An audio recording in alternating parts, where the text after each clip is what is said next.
Bonjour, je m'appelle Dominique Rainville, je suis kinésiologue, kinésithérapeute et professeure de yoga. Dans l'émission aujourd'hui, Inspirer Santé, j'ai la chance de rencontrer Catherine qui va nous parler de fibromyalgie et de ses stratégies pour améliorer sa qualité de vie. On va parler de stand-up paddleboard, de course et bien d'autres. Comme d'habitude, je vous propose aussi une séance de yoga inspirée pour Catherine, mais accessible à tous. Bonne émission!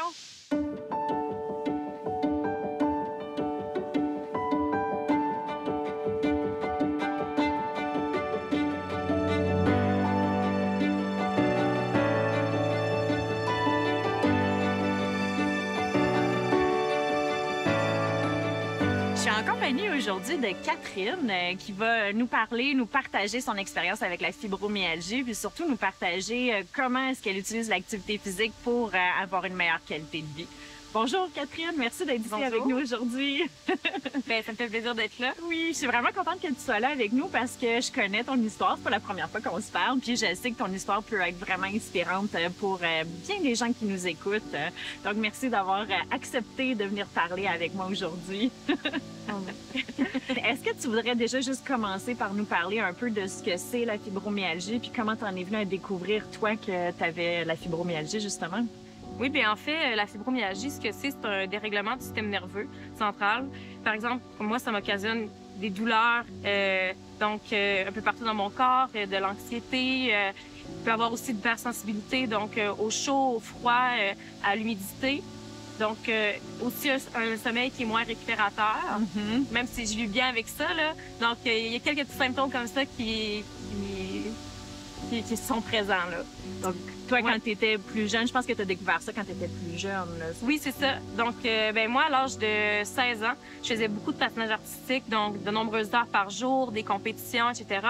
Puis, ce qui est arrivé, c'est que peu à peu, je me suis mis à avoir des douleurs, puis à faire énormément d'anxiété. J'étais plus capable d'atterrir des sauts, j'étais plus capable de compétitionner. Donc, il n'y a plus rien qui fonctionnait. Donc, à ce moment-là, j'ai fait une dépression. J'ai été hospitalisée, puis c'est plusieurs mois plus tard, après avoir vu un psychiatre, un psychologue, plusieurs intervenants dans le processus, qu'on a découvert que j'avais la fibromyalgie en examinant tous les symptômes. Donc, c'est vraiment comme ça que c'est présenté. Donc, par la suite, j'ai trouvé des solutions, là, mais c'est vraiment ce qui est arrivé, là. Donc, au début, j'étais vraiment heureuse d'avoir quelque chose. Tu sais, je me disais. Un diagnostic. C'est ça. Je vais pouvoir régler le problème, c'est beau, on passe à autre chose. Mais c'est un petit peu plus compliqué que ça avec la fibromyalgie. Puis finalement, maintenant que tu sais ça, tes stratégies pour justement aller mieux, avoir plus d'énergie, tout ça, c'est par l'activité physique. J'imagine qu'il y a d'autres choses aussi. Oui, c'est sûr que il y a de la médication, il y a au niveau psychologique, il y a un suivi en psychologie au besoin. Mais à la base, c'est vraiment l'activité physique. Ça peut être juste de faire quelques étirements en commençant la journée, une petite marche. Puis par la suite, j'ai incorporé la course à pied, la planche à pagaie. Il y a toutes sortes de choses qui font en sorte que pour moi, c'est une recette gagnante. Puis à tous les jours, je m'ajuste selon les douleurs, selon la fatigue. Donc, c'est de voir qu'est-ce qui me fait du bien. Ouais. Puis, tu sais, souvent, pour en avoir vu plusieurs personnes là, qui faisaient de la fibromyalgie, souvent, il y a de la grosse fatigue qui vient avec ça. Puis, ce qui est difficile, en général, c'est de se mettre en action quand on est fatigué. Toi, comment tu arrives à réussir à te mettre en action, même les journées où tu es fatigué?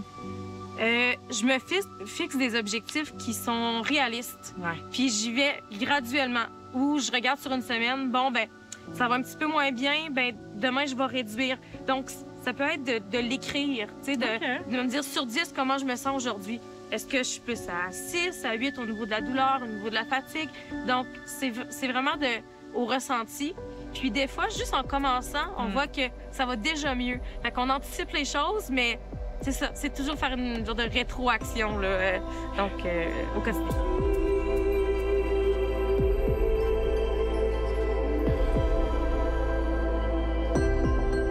J'aime ça parce que, en fait, je rencontre plein de gens là, avec l'émission, puis je me rends compte finalement que, tu sais, oui, on parle de fibromyalgie, mais en général, n'importe qui est fatigué peut se dire ça. Hein? Hey, là, je suis fatiguée maintenant, mais je le sais que plus tard, je vais me sentir mieux, puis ça peut justement nous mettre en action. Fait, je trouve ça intéressant. Oui, c'est ça. Quelqu'un qui n'est pas motivé à aller s'entraîner, en commençant à faire de l'exercice, là, il va être davantage motivé. Donc, c'est la même chose, c'est juste qu'il y a le petit le facteur douleur, que Ouais. des fois, on se dit, bon, ben j'ai mal, j'en ferai pas trop parce que je vais avoir encore plus mal Ouais. après. Mais si on y va modérément, puis à l'écoute de notre corps, puis en étant épaulé là-dedans par un kinésiologue ou bien vraiment des gens dans le domaine, bien, ça nous aide à pratiquer l'activité physique puis à être bien par la suite. Là. Ouais. Ouais. Ben, comme je disais tantôt, je te connais un peu, puis je sais que tu as mis vraiment plus l'emphase sur des activités de plein air. Hein? J'imagine que ça t'amène quelque chose en particulier d'être en nature ou si tu veux juste nous partager un peu ça. Oui, bien, je dirais que c'est par déduction. Au début, j'ai commencé à faire de l'entraînement en salle avec un kinésiologue, puis plusieurs fois par semaine. Là, ben, je me suis dit, ben, c'est-tu juste ça, bouger? Parce que j'aimais pas nécessairement ça. T'avais pas de plaisir. C'est ça. Fait que je suis allée un petit peu par déduction, puis j'ai fait qu'est-ce que je connais? Ben, il y a la course à pied. Fait que là, être à l'extérieur, peu importe la température, ben, on voit toujours des nouvelles choses. Ça peut être à la pluie. Bref, pour moi, ça me fait du bien, là. Donc, même planche à pagaie également, là, on doit s'adapter à la température comme on doit s'adapter aussi à la condition. Ouais. Ah, c'est bon. J'aime beaucoup la notion de plaisir. À date, ça revient quand même là, avec chacun de mes invités. Je crois fortement que quand on fait quelque chose qui nous passionne ou qui nous amène du plaisir, on le fait pour longtemps. Puis je vois que c'est la même chose pour toi, c'est le fun. C'est ça, c'est moins axé sur la performance, mais plutôt sur, ben, c'est ça, de plaisir. Ouais. Puis aussi de s'entourer des gens autour de nous qui ont le même objectif que nous. Là. Oui, c'est ça, exact. Partager des moments. Bouger, ouais. Ouais. Puis dis-moi, dans tout ton cheminement, est-ce qu'il y a des moments où justement t'en avais pas du tout envie de faire de l'activité physique, puis que tu as mis ça de côté, puis quel impact ça a eu si c'est arrivé? Je dirais que c'est au début. Après mon diagnostic, là, j'ai essayé de faire énormément d'activité physique parce que j'acceptais pas la condition. C'est bien beau de dire « Ah, je l'ai accepté, je pense à autre chose ». Non, c'est un peu plus compliqué que ça les premières années, là. Donc, je bougeais beaucoup. J'ai essayé de refaire du patinage artistique. J'ai essayé, bon, ben, de faire beaucoup de courses. Puis là, je suis revenue à la base. Donc, à ce moment-là, en faisant plus d'activité physique, là, avec du recul, je vois que j'avais plus de douleur. La fatigue était présente. Je commençais mes journées, puis j'étais vraiment fatiguée. Donc, c'était vraiment... C'était pas une super belle période. Dans le sens que je me dis, bon, ben, fallait passer par là pour, par la suite, réintégrer des choses. Puis aujourd'hui, ben, la condition va vraiment mieux. Puis l'activité physique en fait partie, là. Donc, c'est ça, c'est des symptômes qui sont moins présents aujourd'hui. Ah, c'est le fun, ça. Puis ça fait en sorte que tu continues, finalement. Oui, c'est ça. Ah, pour la bonne voie. Puis finalement, est-ce que tu aurais un conseil ou une dernière petite pensée à dire aux gens qui nous écoutent, qui se disent soit qu'ils ont eu un diagnostic eux-mêmes en ce moment ou juste tout simplement qu'ils sont trop fatigués pour commencer à bouger? Qu'est-ce que tu leur dirais? Moi, je dirais c'est d'y aller par élimination, trouver ce qui nous fait du bien. Donc, que ce soit, peu importe l'activité physique là, que vous allez faire, que ce soit juste sortir, d'aller à l'extérieur, marcher un petit peu, puis d'écouter son corps, puis voir comment ça se passe. Il faut écouter, mais il faut pas trop écouter en même temps. Oui, c'est ça. Hein? Parce que on reste juste dans notre petite zone de confort, ben c'est là que des fois la douleur va s'installer parce qu'on n'en fera pas assez. Fait que c'est d'essayer de trouver une activité qui nous fait plaisir, comme je fais, moi, planche à pagaie, la course. Peu importe l'activité, tout peut être bon pour soi. Là. Comme les méthodes de traitement aussi. Là. Si toi, c'est moins la psychologie, ben ça peut être autre chose. Mais c'est de trouver au quotidien ce qui nous convient. Oui, puis de s'adapter au moment. C'est super. Ben, merci, Catherine, d'avoir pris ce moment-là avec nous. Je suis certaine qu'il y en a plein qui vont décider d'essayer la planche à pagaie ou autre chose grâce à toi. Merci. Non, mais ça fait plaisir.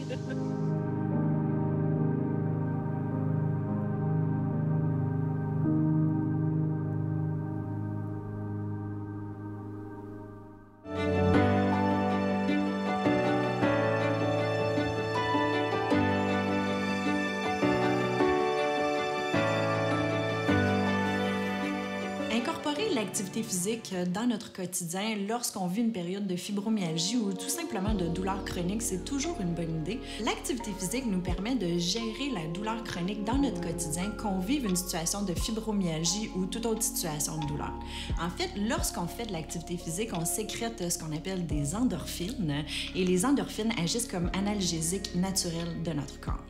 Une autre bonne raison de pratiquer l'activité physique lorsqu'on vit des périodes de douleur, que ce soit pour la fibromyalgie ou de la douleur chronique, c'est que l'activité physique améliore la qualité du sommeil.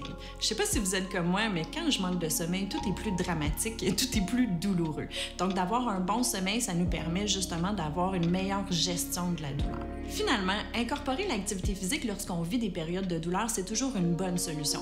L'idée, c'est vraiment juste de moduler en fonction du moment, de ne pas se forcer puis aller au-delà de ce qu'on est capable de faire, mais de toujours rester en mouvement.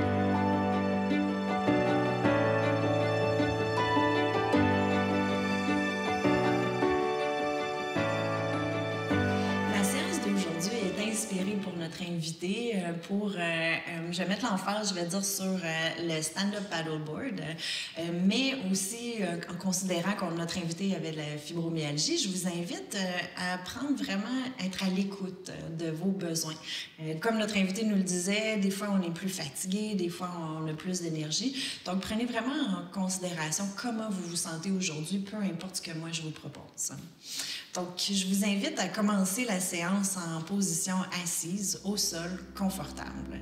Donc, si assis comme moi ici, vous êtes confortable, tant mieux. Si vous avez besoin de vous asseoir sur un coussin ou sur autre chose, faites-le aussi. Puis, une fois que vous aurez trouvé la bonne position pour vous, je vous invite juste à fermer les yeux et à prendre un moment pour respirer.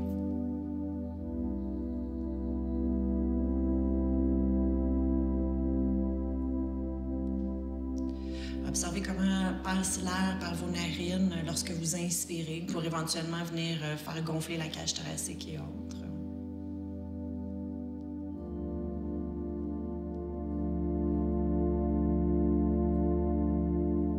Et puis ensuite, observez le chemin inverse de l'air qui sort par vos narines lorsque vous expirez.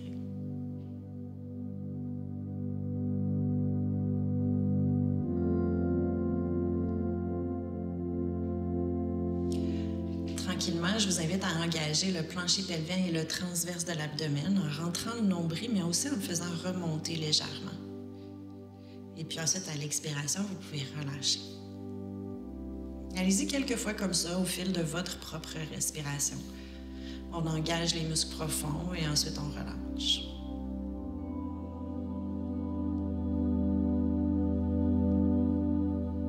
Une dernière fois, on engage.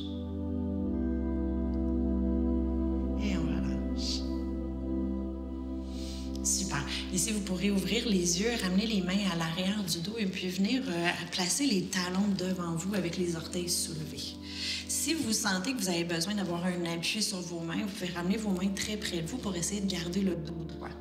Ici, avec la prochaine expiration, on va laisser descendre le genou droit vers le talon gauche, toujours en essayant de rester le plus droit et droite possible. Ensuite, on inspire, on revient à la position de départ, on expire, on tourne. Évidemment, votre hanche gauche ne va pas toucher le sol, c'est normal là, que la fesse soit pas au sol complètement. On inspire, on revient vers le centre, on expire, on tourne. Si vous êtes capable de le faire sans les mains au sol, vous pouvez essayer aussi de travailler un peu les transitions comme ça ici. Super. Maintenant, pour rajouter un petit peu de piquant, même si ça apparaît pas, on va venir déposer les deux mains au sol. Puis ce qu'on va faire, c'est qu'on va garder le genou droit au sol. Et cette fois-ci, on essaie de décoller le pied du sol, sans que tout le corps s'incline. Donc, vraiment juste de décoller le pied du sol. Et ça, on va faire ça 5 fois. Donc, on décolle à l'expiration et à l'inspiration, on ramène.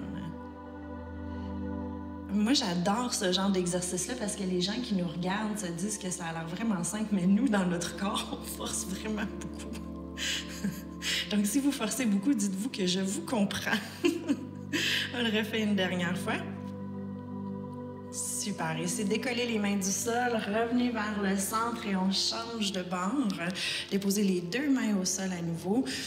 On pense à se grandir avant de partir et puis hop, on essaie de décoller le pied gauche du sol. Encore une fois, on essaie de rester le plus droit et droite possible sans se pencher trop vers l'avant. Donc à l'expiration, on lève, à l'inspiration, on redescend une dernière fois. Super.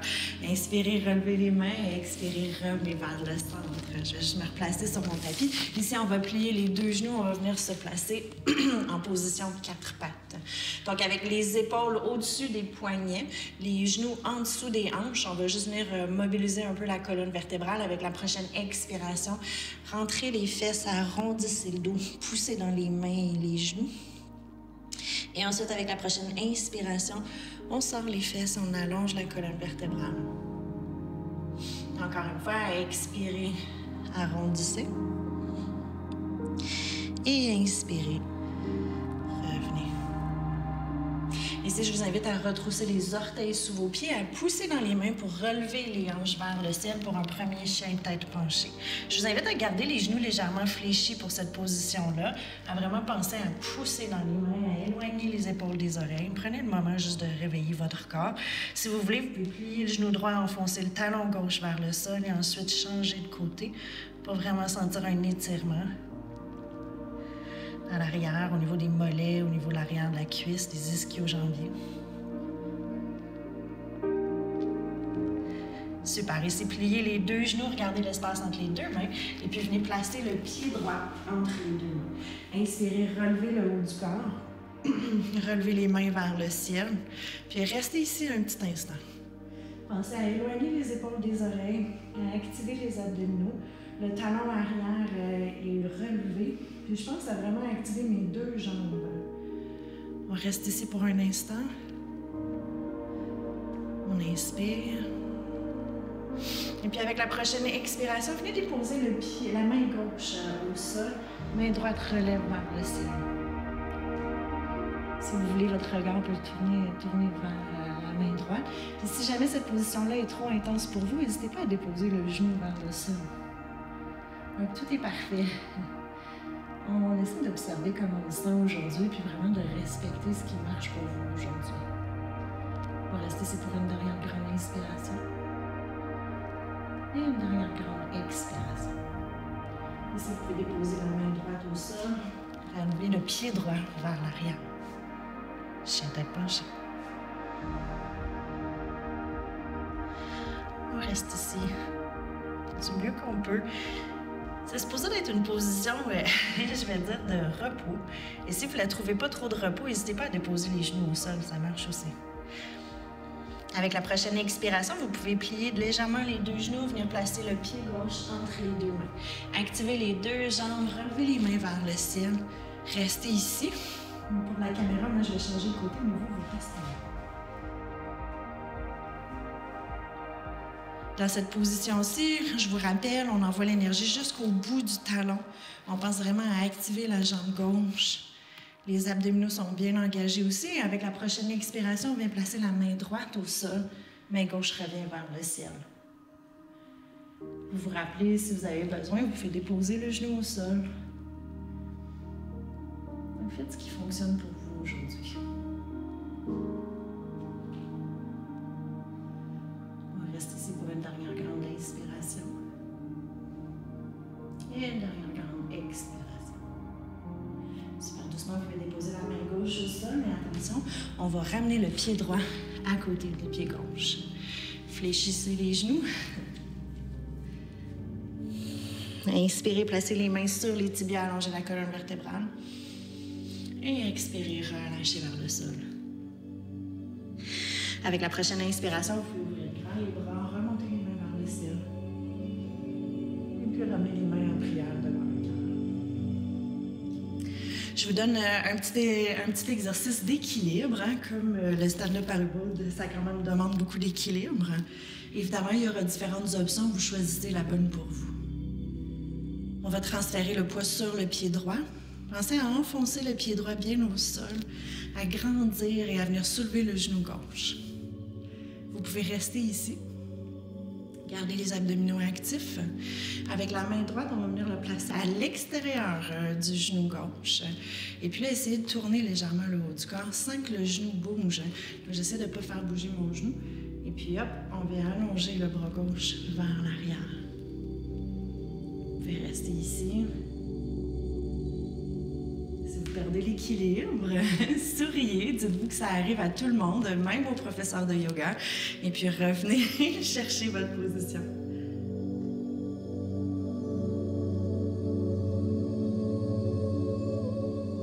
Tranquillement, revenez vers le centre, et puis déposez votre pied gauche au sol.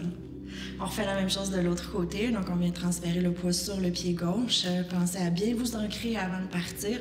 Choisissez votre option, soit orteil au sol ou genoux soulevés.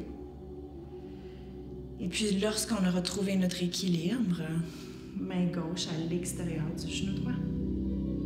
Si ça fonctionne pour vous, vous pouvez ouvrir le bras droit vers l'arrière. Puis toujours si ça fonctionne pour vous, vous pouvez tourner le regard vers la main droite.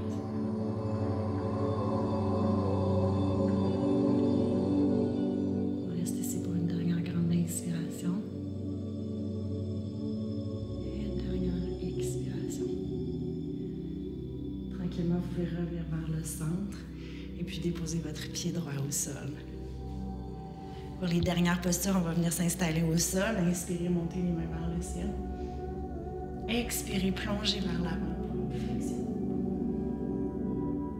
Inspirez, mains sur les tibias, on allonge la colonne vertébrale. Expirez, déposez les mains au sol, marchez les pieds à l'arrière. Si vous voulez, vous pouvez déposer les genoux au sol, ça fonctionne. Si ça marche pour vous, on garde les genoux soulevés, on inspire ici.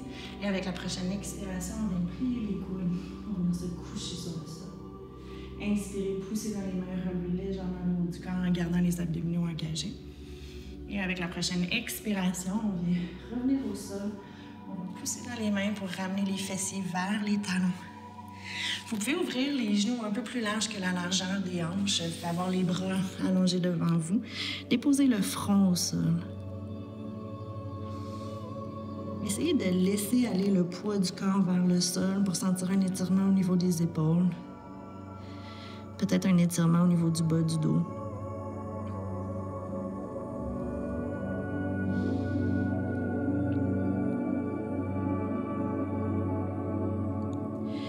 Et puis doucement, lorsque vous vous sentirez prêt et prête, vous pourrez marcher les mains pour relever le haut du corps légèrement. Refermez les deux genoux et puis venez vous asseoir au sol. En position assise. Placez les deux mains sur les genoux.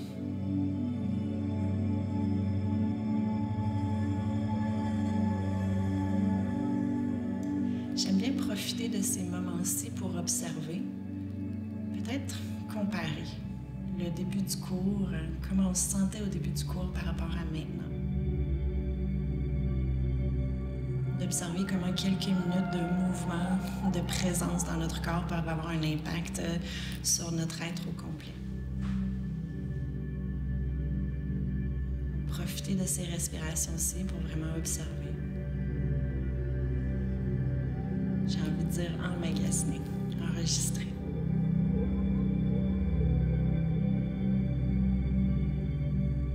Et puis ici, avec la prochaine inspiration, je vous invite à relever les mains vers le ciel. Puis à l'expiration, je vous invite à prendre une grande expiration profonde avec la bouche quasiment bruyante. Un bon gros un soupir, on laisse tomber les bras, on relâche tout. On laisse aller tout ce qu'on a besoin de laisser aller, qu'on aurait peut-être gardé malgré nous. On le refait deux autres fois. Inspirez, montez les mains vers le ciel. Expirez pleinement. On relâche. Une dernière fois, inspirez. Et expirez. Super. Avant d'ouvrir les yeux, je vous invite juste à prendre un petit moment pour vous remercier. Moi, je vous remercie d'avoir pratiqué cette séance avec moi. Et puis, je vous souhaite une belle journée. Namasté.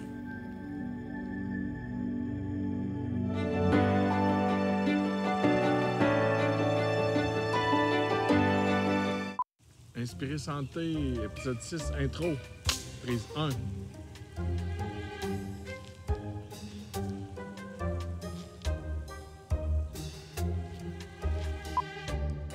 Bonjour, ici Dominique Rainville.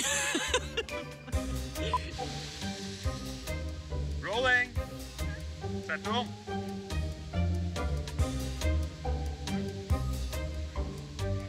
J'aime ça.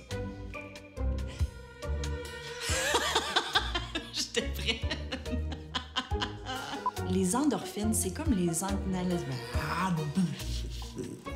L'activité physique nous aide à gérer la douleur. De ne pas se forcer puis aller au-delà de ce qu'on est capable de faire, mais de toujours rester en mouvement. C'est pas, on l'entend pas, là, c'est parfait, je trouve juste ça. Regardez, vous chassez les moustiques autour de vous. Oui.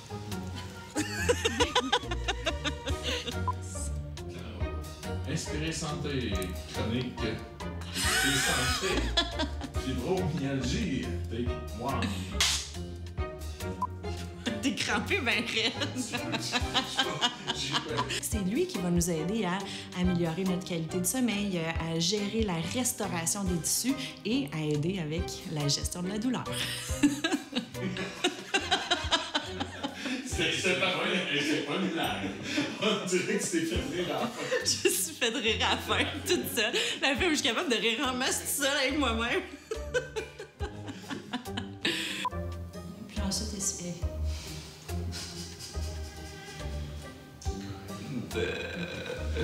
C'est long. OK. Je vous en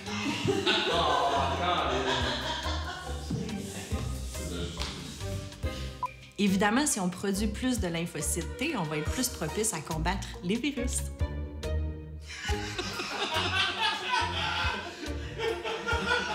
Mais c'est 3 mots, sclérose en plaques. Ça rentre pas sur la classe. OK, c'est parti. C'est très drôle.